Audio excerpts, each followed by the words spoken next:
welcome to Science with Shields. I am Christy Shields, and a big thing that people like to eat in the holidays is cranberry. So we are doing some cranberry science today, which is really cool. So we're gonna start off with some cranberries, and you just need two glasses. You need cranberries, cranberry juice, some lemon juice, and baking soda. So that's what we're gonna use today. So also some water. So the first thing we wanna do is kind of explore cranberry in its natural state. So I'm gonna take actually a bowl here and stick some cranberries in the bowl. And what do we think? This is kind of a two-part experiment. The first one is, do we think a cranberry will float or sink? Oh, some of the cranberries escaped. So, do we think these cranberries are going to float or sink? Well, first, let's fill up our glass with some water.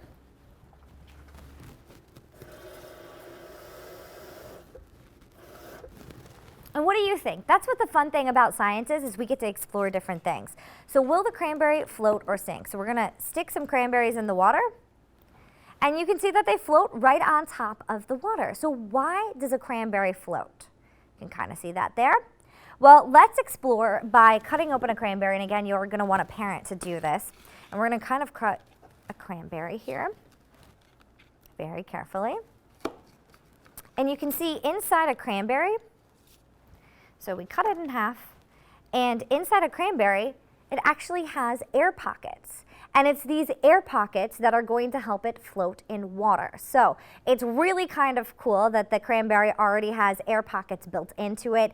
And it means that the cranberry, because of the air, is less dense than the water, allowing it to float on the top of the surface of the water. So it's positively buoyant. That's what we like to say.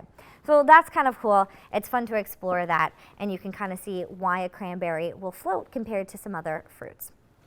All right, so that is our first part of the experiment. The second part, you need some cranberry juice. So I set these cranberries here and move this. And you need a glass. So we've got our glass, and we're gonna fill it with cranberry juice. And science is a lot of observing, so we're gonna observe the cranberry juice in the glass. And you can kind of see it's a light color, right?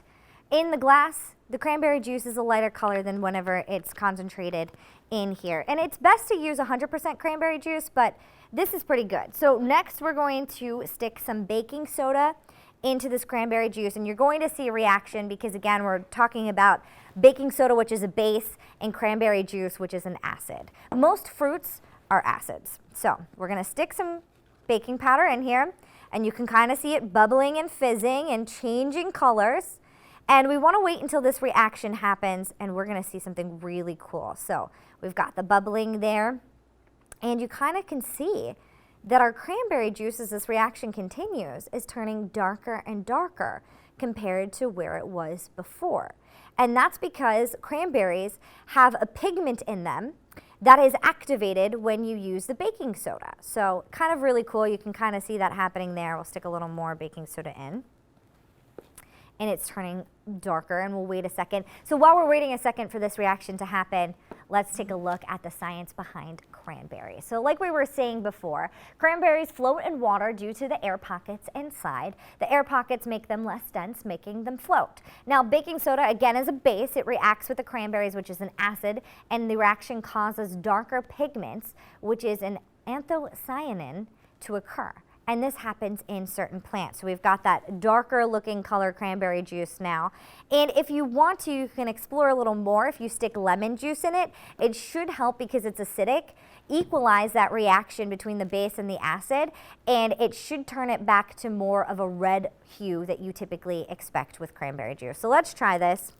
Sometimes it takes a lot of lemon juice, so we may not get that reaction, but you can explore at home and see that kind of change in that reaction. But it will turn it a lighter color here eventually with that reaction back to more of a red than a dark and brown, which is really cool. It's fun to explore with science, and it's really fun to do around the holidays because we all have cranberries laying around, which is helpful. All right, thank you for watching this episode of Science with Shields.